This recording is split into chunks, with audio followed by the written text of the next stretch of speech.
So hey anime fans. The series name is What If Naruto Got Harem with 5th Headmaster. So let's start the series. It was a clear, sunny day with a slight breeze and no clouds in the sky. Until an hour ago, when it began to rain and the slight breeze turned into a hurricane, the day had been like this. Two travelers now found themselves in the middle of nowhere, in the rain, on the road. After their creditors became increasingly demanding that they be paid, they had departed the last town early in the morning.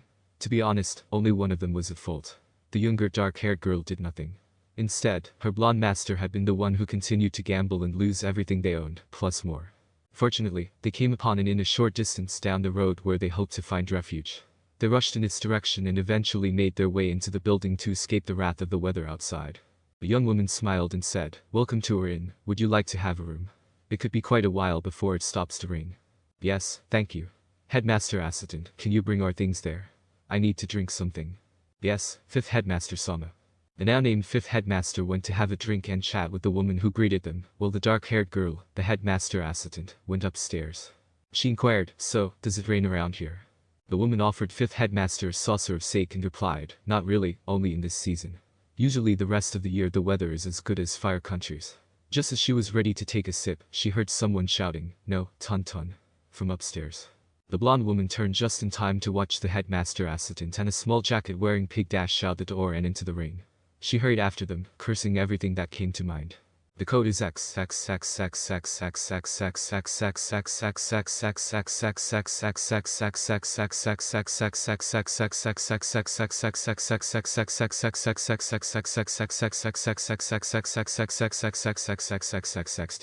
They were still in the woods 30 minutes later, completely saturated. 5th Headmaster, displaying her notoriously short fuse, screamed in exasperation, "Damn that fucking pig. When I put my hands on her, I'm making her into sausages."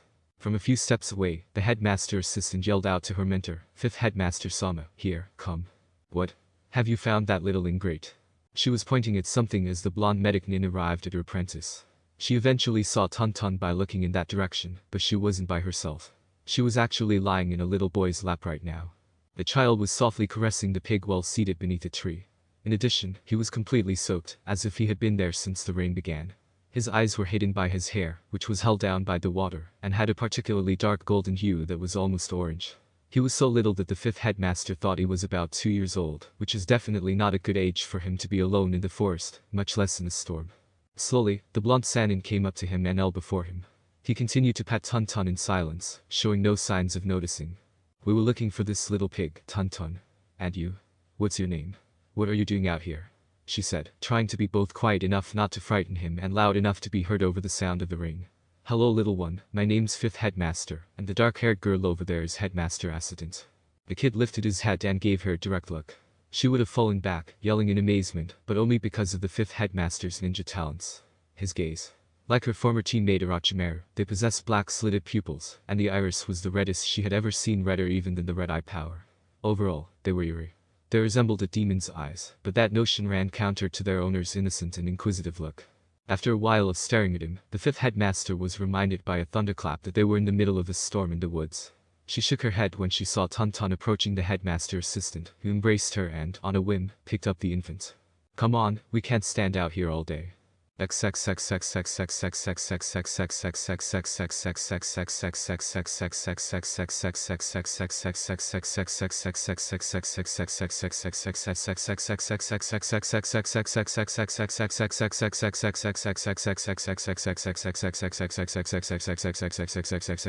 It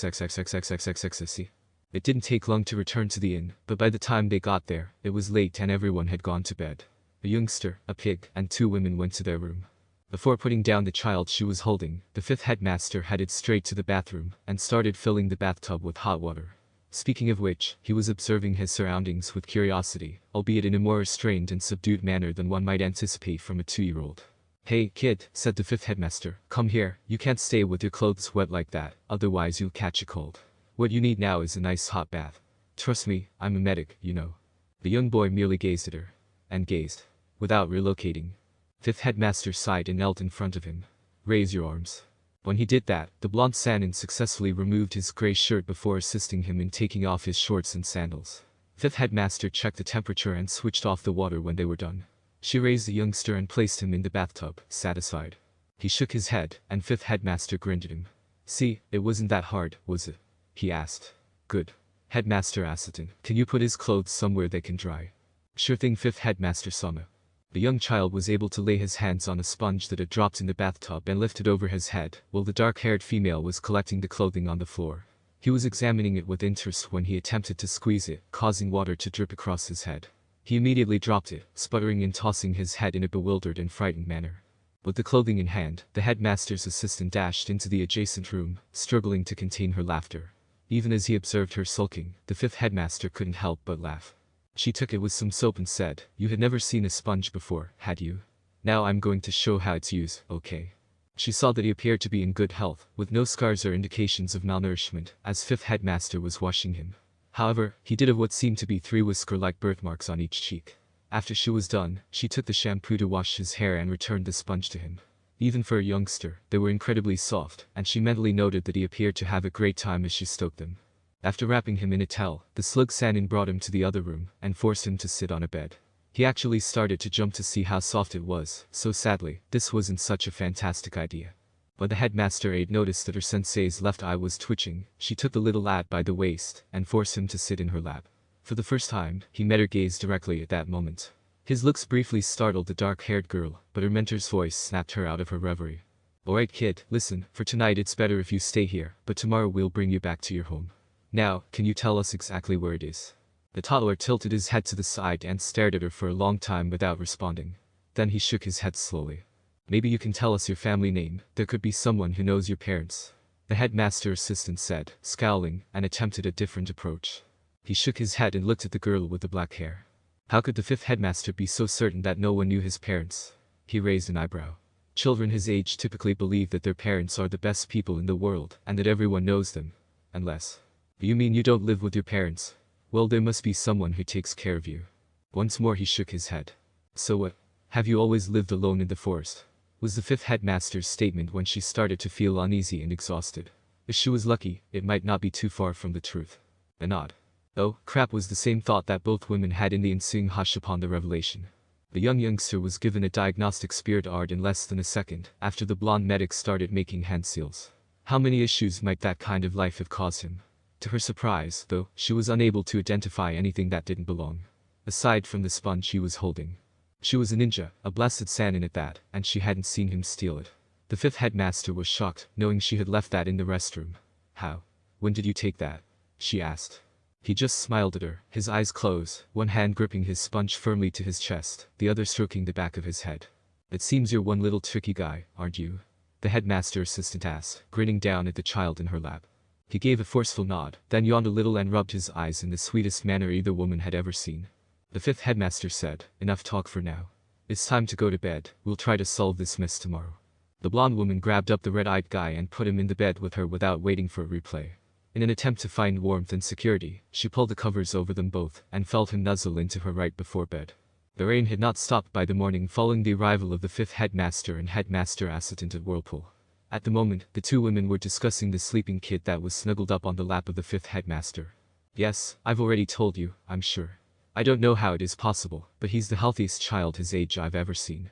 "It's nothing short of a miracle," the famous doctor replied. "As for his eyes, I'm not sure, but even if it is a Dowspert art, it hasn't awoken yet. What do we do now? We can't leave him here like nothing happened, besides he's such a sweet little child." The headmaster assistant asked her mentor nervously after a pause.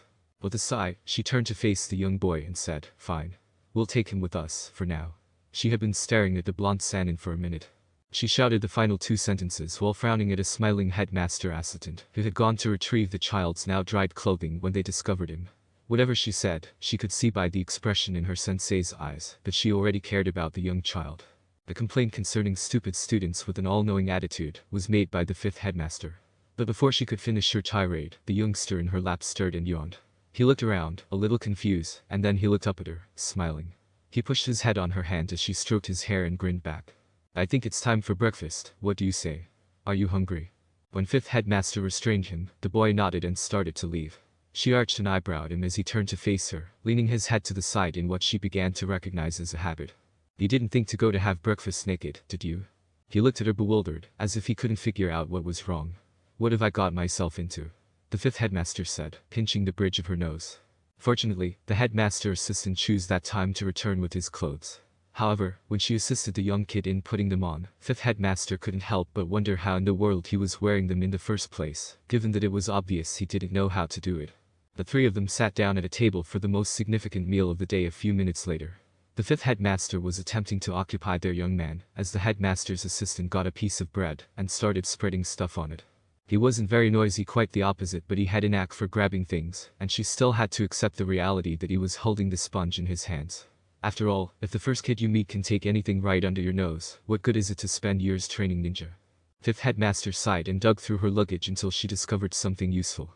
It was the sole non-perverted book that her former teammate Legendary Sanin had written to date, and he gave it to her not too long ago. However, he could have saved a very unpleasant beating if he had mentioned that before giving it to her. She recalled that he was bragging about how he liked this book, and that Minato Kid was the fourth headmaster. Even though Legendary Sanin was regarded as a living legend, it felt a little odd to consider his student as the new headmaster who assumed their sensei's title. To get her thoughts straight, she shook her head. And she nearly lost her mind when she discovered that a certain child had taken the book out of her hands while she was daydreaming. Yes, it is a waste of time to train as a ninja for years. Either that or he has to be descended from someone. She grabbed the book out of his hands. Now, if you're a good boy, I'll read you a story, okay? He was given a piece of bread by the headmaster's assistant, which he consumed while listening to the fifth headmaster. She read all morning till they finished the book because it was pouring, and they had nothing better to do. Well, I'll be damned, the Sanin replied as he closed the book. It seems that stupid pervert of Legendary Sanin can actually write a good story when he wants to. What do you think, kid? Did you like it? He gave her a smile and nodded. You know, we'll have to give you a name. I can't just keep on calling you kid. Do you have something in mind? Asked the headmaster's assistant, glancing at her. MHMH.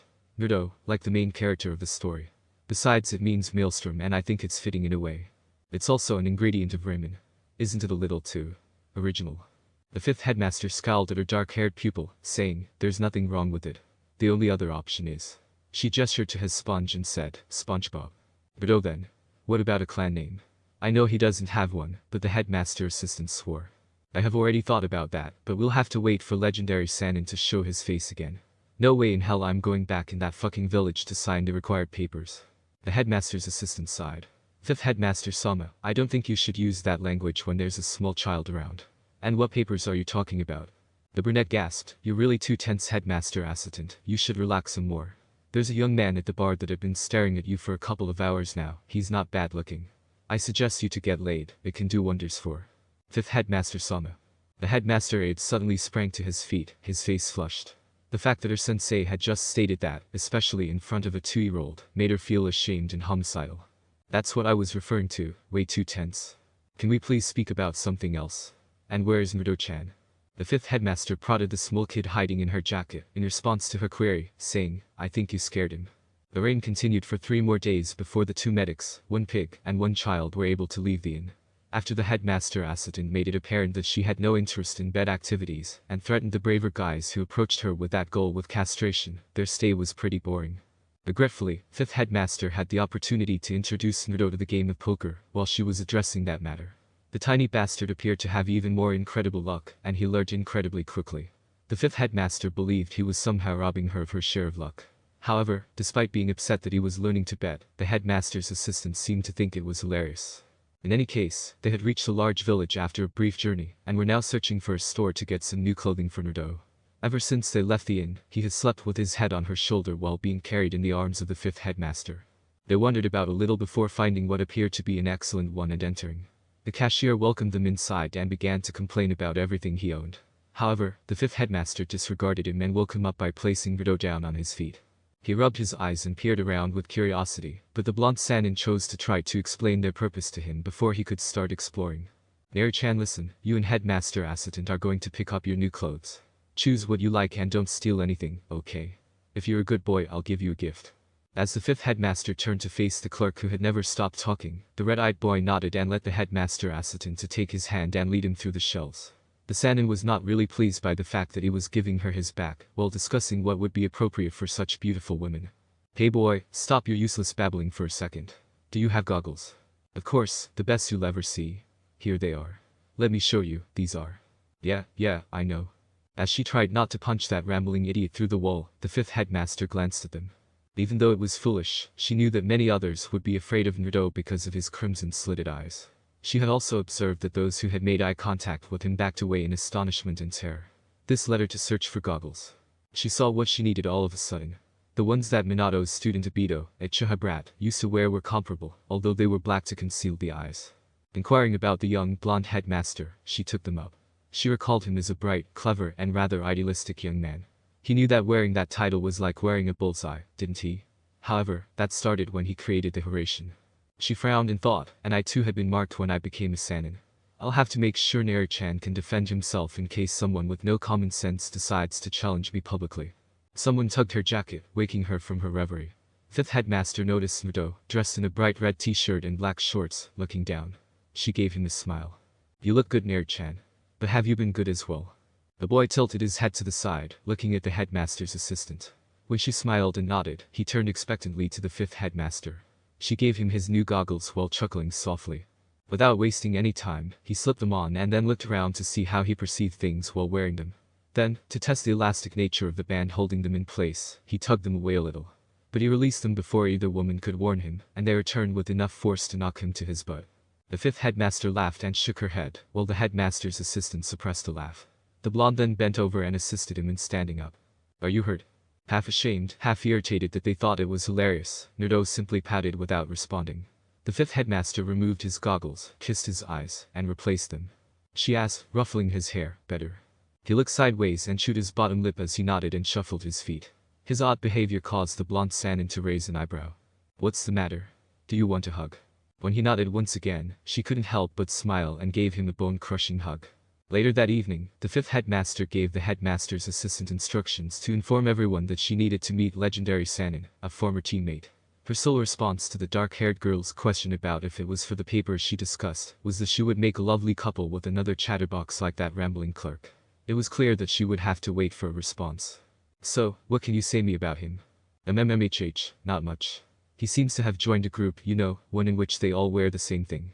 You can't mistake, just look for someone with a long black cloak with red clouds and a ring. Do you know the name of this group?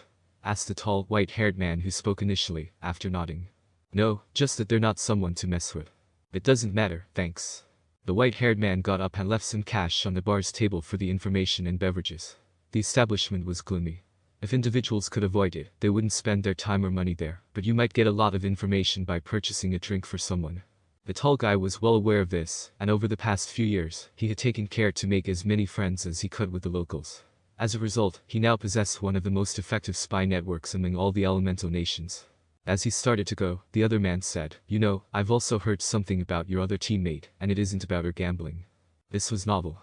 He recalled that since she made the decision to leave the village, she had not done anything else. All he could hope was that the leaf wouldn't be in danger. What did you heard? Well, it seems you're not just a loud mouth with women after all. Rumor is that she wants to see you. He blinked. This was surreal, but it wasn't new. Where? The fifth headmaster attentively examined her cards. The queen, a king, 2 sevens, and a 9. She replaced the other 3 and retained the 7s. An additional 7, 8, and 10. What do you have this time? She asked, glancing at the other player. She pondered.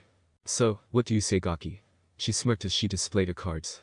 Naruto was examining her cards while attempting to keep his hands from dropping his, which was difficult because of how large they were in comparison to his own. At last, with a tremble, he revealed his cards. 1 ace, 1 king, 1 ace, a second ace, and a third ace. What the hell? How did you manage to do that? The headmaster assistant yelled sharply from the kitchen. Fifth headmaster Sama. It's bad enough that you taught him to play poker, at least don't swear in front of him. But look at his cards. He must have a bloodline to do that. And it's the 3rd time in 5 hands. Well, he's just very lucky. And I think he's very tired too right now, aren't you, Naru-chan? He responded by rubbing his eyes and yawning loudly. He was only 2 years old, after all, and he required midday slumber. It was fascinating how he could be so inquisitive and cunning at times and so lethargic at others. He was scooped up and taken to his bed by the headmaster's assistant. Reaching for his sponge on his bedside table, he rolled over. The dark goggles Fifth's headmaster gave him about a month ago were the only other item on it. Unless he was certain that only the 3 of them were there, Naruto always wore them. The headmaster assistant returned to their current residence's living room. According to the 5th headmaster, they should hire a place to stay if they were waiting for legendary Sannin to arrive, as it might take some time. He's sleeping. 5th headmaster Sama, when do you think legendary Sannin Sama will show up? The blonde Sanin looked at her with the anytime now. It's been a month and he should know I'm waiting by now, and I'm confident he remembers I don't like waiting, especially him. Why do you ask? Is something troubling you? No, on the contrary, I'm kind of happy we're staying in the same place for more than a week. Maybe it can help him. The dark-haired girl said, shaking her head. The fifth headmaster admitted, still worried that he hasn't spoken yet, MH. Don't worry, it's probably because he didn't have anyone to teach him, just give him some time. A knock on the door interrupted the headmaster assistant as she opened her mouth to speak. Who's there? Shouted the fifth headmaster as he turned to face the door. Fifth headmaster, it's me, legendary Sanin. I've heard you really miss me and wanted to see me. Can I come in? The two women sensed his twisted smile somehow. The fifth headmaster's eye was twitching, and she smacked legendary Sanin in the face as soon as she opened the door. Oh, what was that for? Don't try that, you know very well what was for, and if you as much as try to make it sound like that. Okay, no need to beat me. Geez, and I even put a stop to my researches to come here. Although she squinted, the fifth headmaster remained silent and gestured for him to enter and sit at the table. The toad Sanin said, "Ah, headmaster assistant, long time no see," to her. Legendary Sanin Sama. She bowed her head in response. As the fifth headmaster poured sake for legendary Sanin and herself, they all sat around the table. Isn't it a little too early to begin drinking? Asked the headmaster aide, looking at them with disappointment. Come on, it's just two old teammates celebrating their reunion. Really, fifth headmaster, your apprentice is too tense for her own good. She needs some free time to relieve all that stress. While her trainee stood red-faced and slammed the door, the blonde Sanin choked on her sake and began to chuckle. What did I say? The legendary Sanin asked his former teammate after glancing at the door. Laughing, she replied, nothing, never mind. It was hilarious to watch the headmaster assistant so embarrassed. Typically, she was the calm and serious one, and there was an odd satisfaction in making her feel that way. When Naruto heard a shout coming from the next room, he had just fallen asleep. Someone had apparently come to see his. He simply appreciated how both of the nice women, especially fifth headmaster, looked after him. He had no idea what they were doing for him. She used to play with him a lot, touch his hair, give him soft glances, and even sing him a lullaby. He found himself yearning for it after experiencing an odd feeling, such as warmth and tranquility. He was abruptly startled out of his reverie by a loud slamming of the door.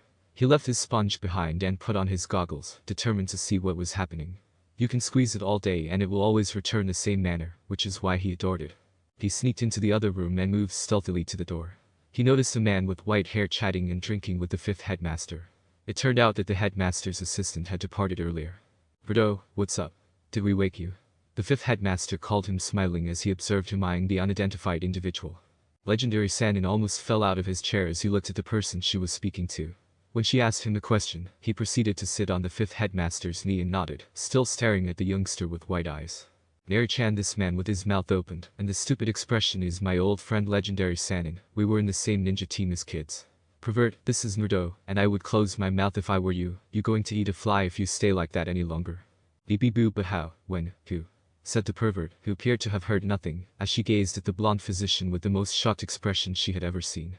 I didn't know you had a child. How did it happen? When? Who's the father? Wait, did you call him Naruto? Like the hero in my book. Does it mean I'm his godfather? He said after taking a deep breath to try to calm himself. I'll just pretend I didn't hear you asking about my supposed making a baby thing. We found him about a month ago in the woods. He doesn't have family, so we decided to bring him with us.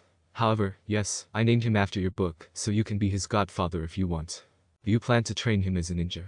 I can help with that, after all I was the sensei of the current headmaster, said the legendary Sanin with a joyful smile. Exactly when do you plan to stop repeating that every 2 minutes?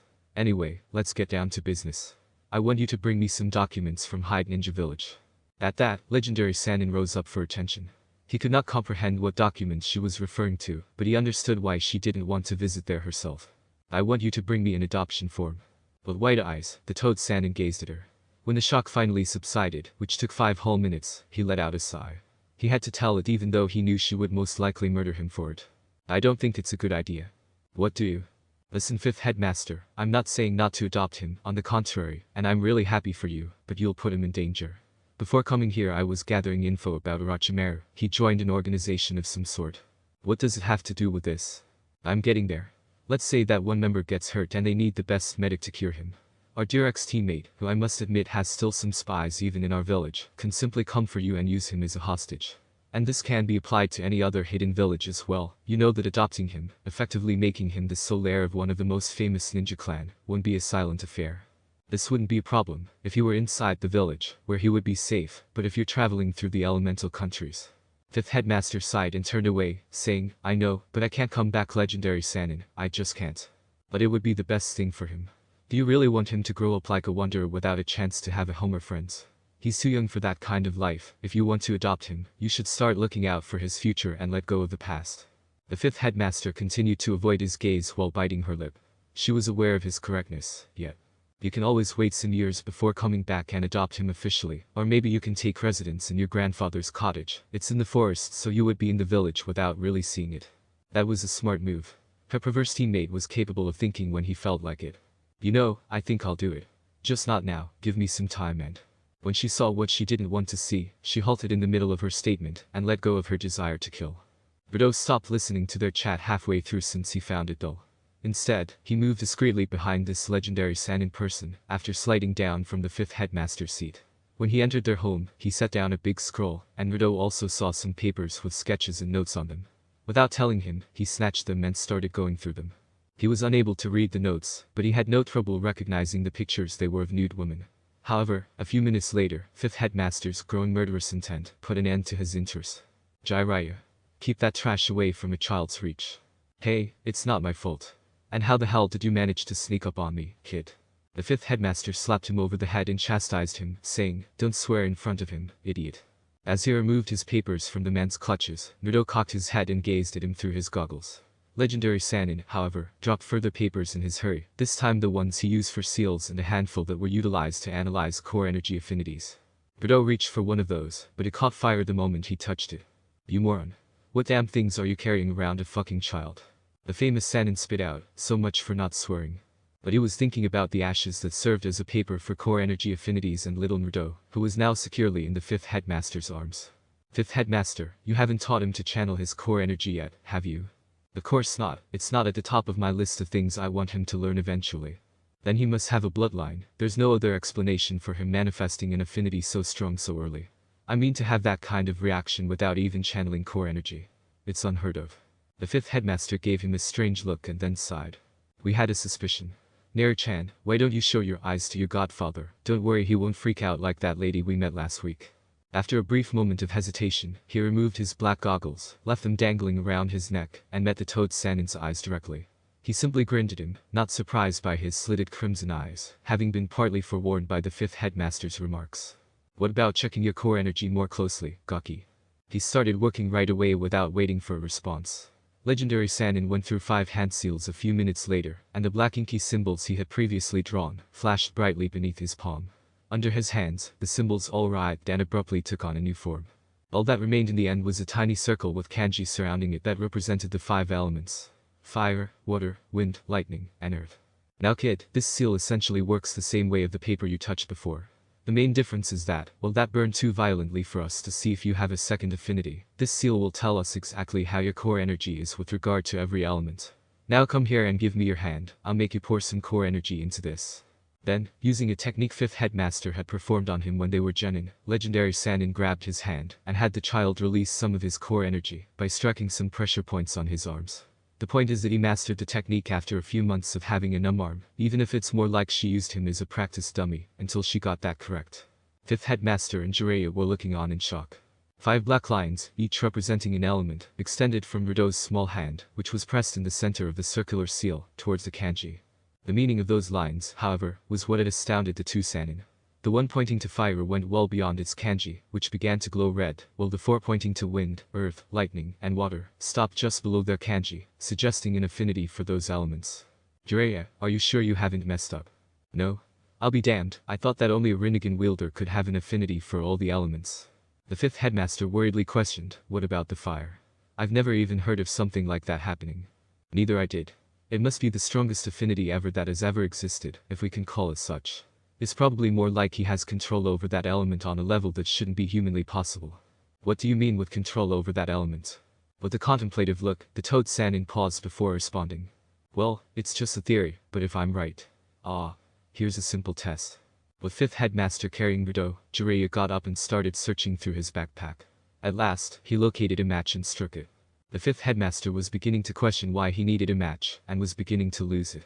He took Naruto's hand and placed it over the flames just as she was about to speak. What transpired next clarified Jiraiya's meaning quite effectively. The fire brushed the child's skin, flowing around it like wind or water, without hurting him, rather than scorching him. When the headmaster assistant re-entered through the door, the two legendary nin were roused from their daze. Fifth headmaster Sama, I'm back. Naru-chan, what are you doing up? What's going on? The red-eyed youngster was placed in the arms of the blonde medic as she turned to face her. Headmaster assistant, put him in bed. I must have a word with my soon-to-be deceased teammate. What do you mean? Jiraiya asked, oblivious to the boy's looming death, as she considered the ramifications of his power. When fifth headmaster pulled him outside by his ear, he screamed in agony. Wait a second, Haim, what have I done now? What have you done? What have you done? You say you have a fucking theory, and you put a damned lighted match under my son's hand. What would have happened if you were wrong, you useless little waste of space? Unfortunately for the white-haired Sannin, fifth headmaster was not only yelling at him, but also physically assaulting him. Furthermore, fifth headmaster's reputation throughout the elemental nations wasn't limited to her gambling prowess, medical expertise, or short fuse. In addition, she was renowned for her incredible strength. Ouch. Careful.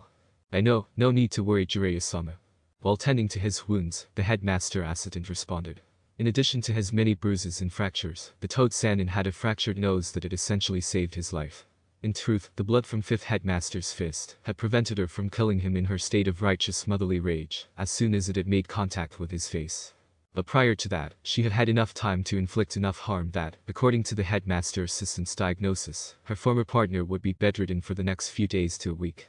He was now lying in Naruto's bed, being prodded by the youngster, who would currently sleep with his unofficial adoptive mother, who is extremely violent and protective.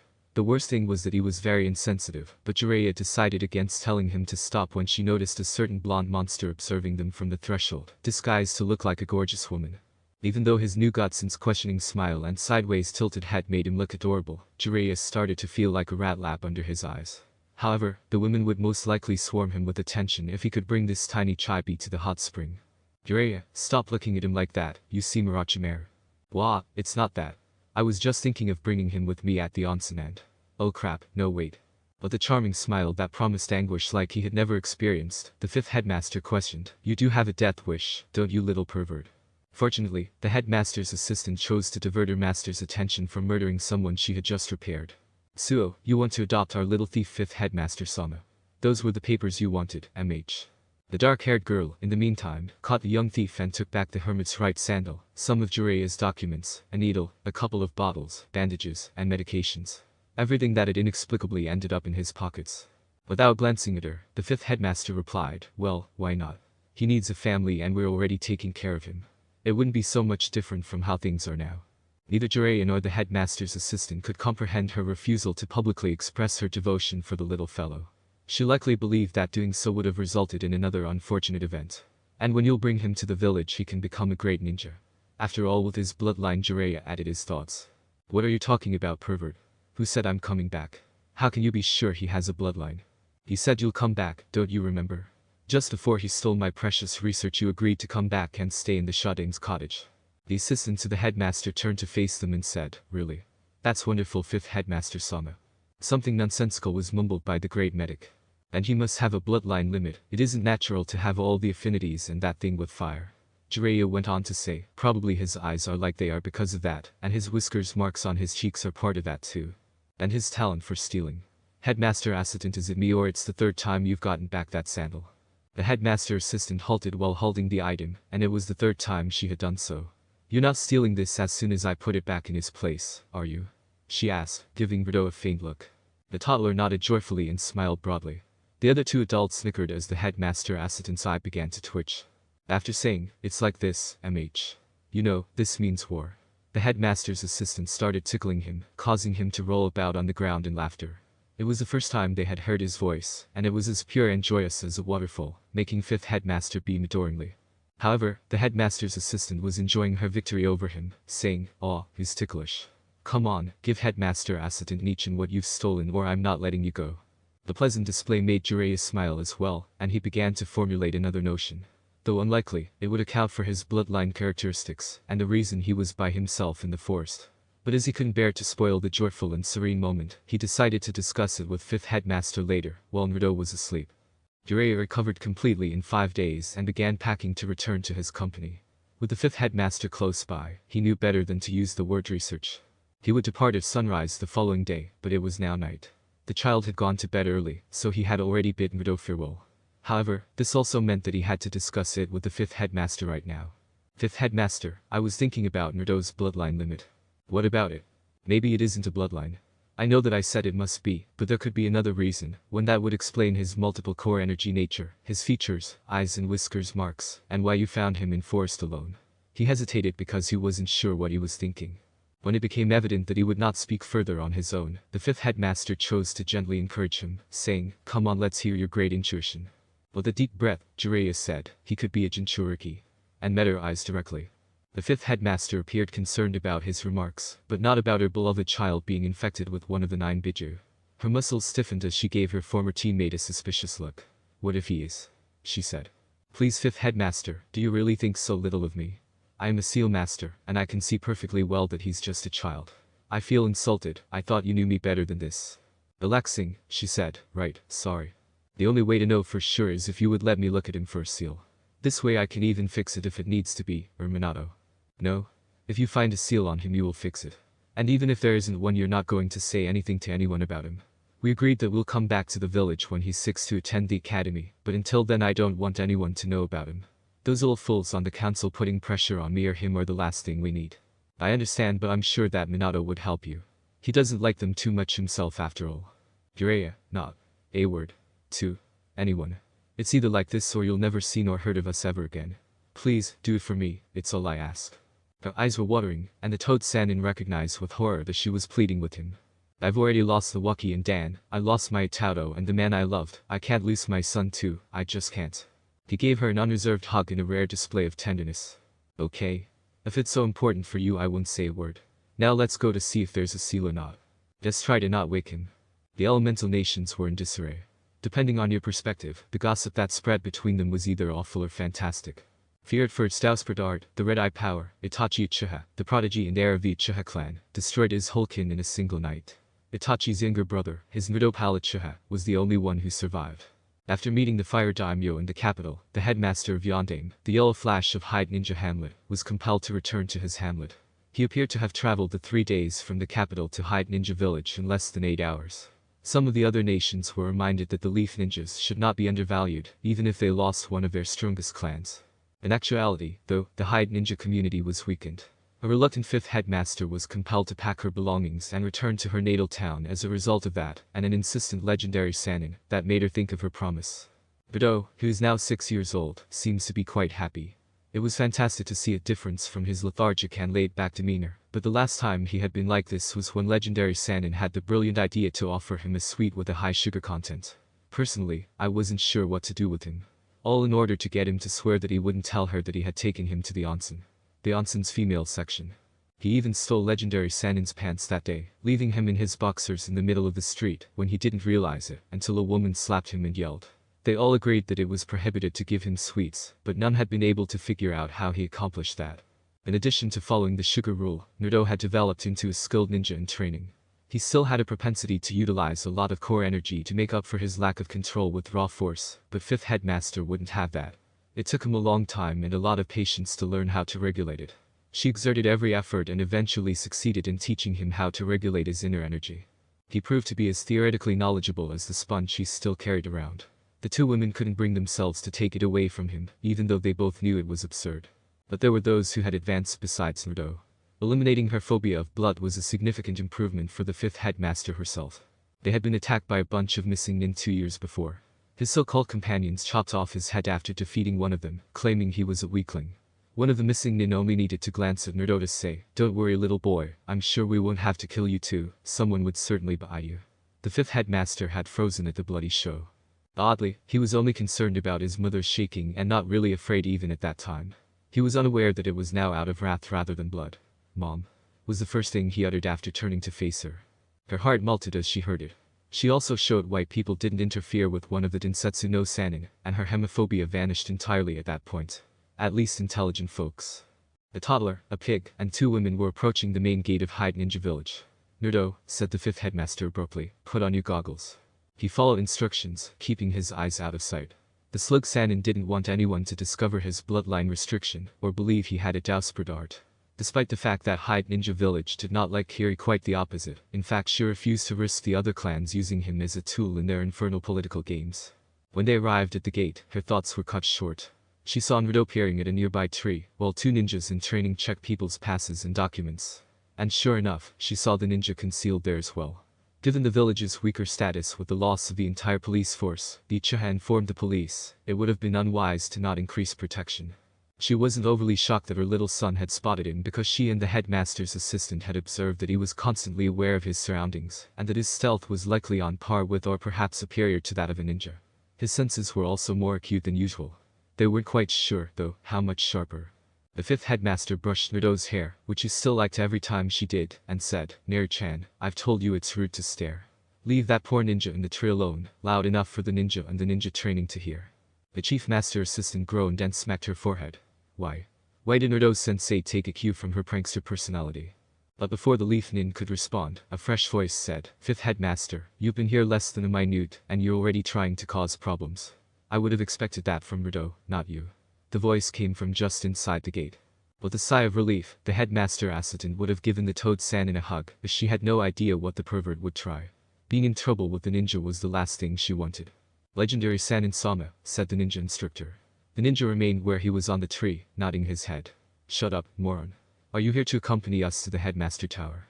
said the fifth headmaster, who was a bit less formal. "Of course, sensei is there as well, and I wouldn't miss his face when he sees you or a little thief even for my precious research."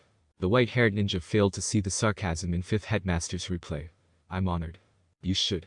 Coming here I've seen some very lovely ladies head for the hot spray." The fifth headmaster punched him, sending him flying in the direction of the headmaster tower. In order to stop Naruto from running about the hamlet, the fifth headmaster had to grab him by the scruff of the neck as they followed him around. She hoped things would happen quickly. They would arrive, greet Minato and the elderly man, sign the paperwork to formally adopt Naruto, and then proceed to her grandfather's cabin. She still didn't like being here, no matter what. At least the cottage was largely isolated by the forest, even if it was inside the village. In the meantime, the well-known Yondaime headmaster was in his office complaining to the previous third headmaster. "I'm too young to sit behind a desk doing paperwork."